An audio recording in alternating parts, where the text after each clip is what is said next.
ሰላም የሐረግ ድራማ ፋሚሊዎች፣ የሐረግ ድራማ ቤተሰቦች እንዴት አላችሁ? ሁሉ ፒስ፣ ሁሉ አማን፣ ሁሉ ፋይን ነው ወይ? ዛሬ ሐረግ ድራማን እንዴት አያችሁት? እንግዲህ ሉሊት ቀወጠችው፣ ቤቱን በአንድ እግር አስቆመችው። ማንም ሊቋቋማት አልቻለም። አልፋቸው ወደ ኋላ ትታናቅ አርጋቸው ነው ወደ ውስጥ የገባቸው። እንዲሁም ዳጊን ስታዘው ነበር፣ ናቅ አርጋ ቀይን ወደ ላይ አውጣ ስትለው ነበር። እሱም እንግዲህ እንዳያችሁት ተሽቆጥቁጦ ነው እቃውን ይዞ ወደ ላይ ያወጣላት ማለት ነው። በዛን ጊዜ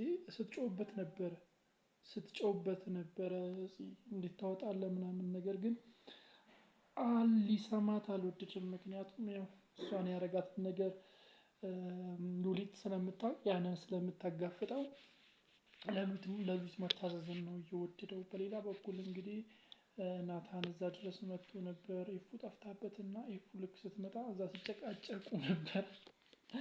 ባልና ሚስት ሲጨቃጨቁ ነበር፣ እውነት ለመናገር ማለት ነው። የሌለ በቃ አንድ ሁለት ሲባባሉ ነበር። ከዛም በኋላ ያው የተፈጠረውን አይታችኋል እናንተ። ወደ ላይ ሂዱ፣ ይሄ በእኔና በሷ መካከል ነው፣ እኛን የምናወራበት ነው ብሎ እነሱ ወደ ላይ ወጡ። ገኒና አፂ ማለት ነው። ያው ከላይ ሆኖ እየሰሟቸው ነበር፣ ቀስ ብሎ እንጆሮ እየጠቡ ነበር። ከዛ ኤፉ ስታስቸግረው ምን እንዳረጋ አይታችኋል እንግዲህ። አንጠልጥሎ ተሸክሞ ነው ይዟት ይሄዳት። ተሸክሞ ነው ይዟት ይሄደው። ተመችቶኛል፣ እውነት ለመናገር ተመችቶኛል። አንጠልጥሎ ይዞ መሄዱ በጣም ጥሩ ነገር ነው። እና ሲስቁ ነበር ወታች ተመልሶ፣ ገኒና አፂ ሲስቁ ነበር ወታች ተመልሶ ማለት ነው።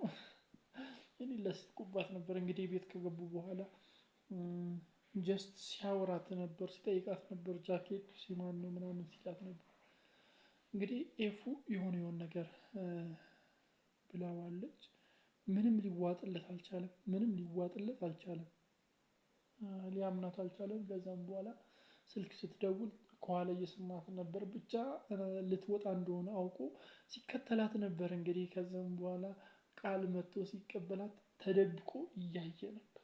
ከዛ ትውስታ ወደኋላ ተመልሶ ሲያስብ ከዚህ በፊት ስታየው እንደደነገጠች ምናምን ሲያስታውስ ነበር። እንዴት በእኔ ላይ እንዴት እንደዚህ ታደርጋለች ምናምን ብሎ በጣም ተናዶ ነበር። እውነት ለመናገር ናታን ተቆጥቶ ነበር።